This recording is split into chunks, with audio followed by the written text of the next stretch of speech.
Imagine two global titans clashing over a staple that feeds billions. This week's US-Japan trade talks hit a major roadblock when the Trump administration insisted Japan agree to buy more American rice, and Tokyo pushed back hard. But here's where it gets controversial. According to a Saturday report in the Nikkei newspaper, President Trump's team added a new condition to the bilateral negotiations.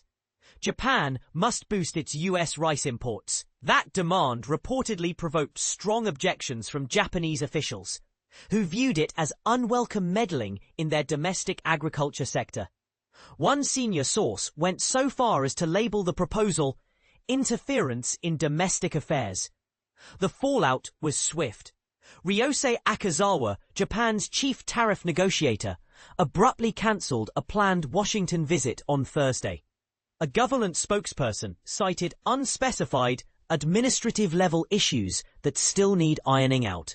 Behind the scenes, both sides are racing to finalize details of an agreement they struck in July to cut Japan's tariffs on US goods to 15%. And this is the part most people miss. The July deal included a promise that Japan would raise its purchases of American rice by roughly 75%. Prime Minister Shigeru Ishiba later clarified that while Japan could import more US grain under its existing tariff-free quota, the agreement was never intended to undermine local farmers.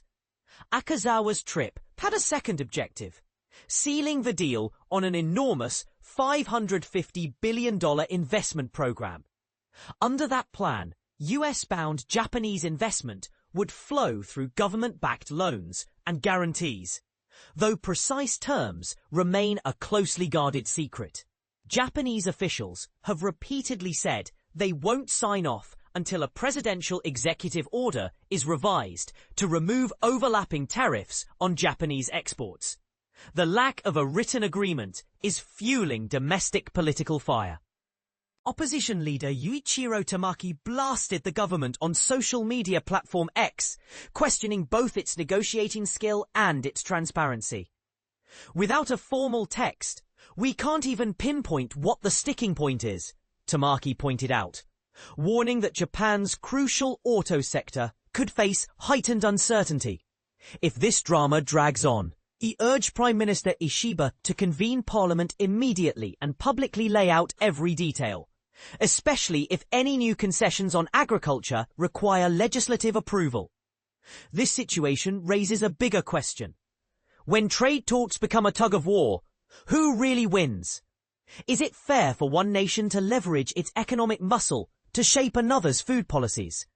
Or is this just savvy bargaining to help American farmers access new markets? We want to hear from you. Do you side with Tokyo's defense of its sovereignty and small-scale rice growers? Or do you think Washington's push for greater US exports is a legitimate trade tactic?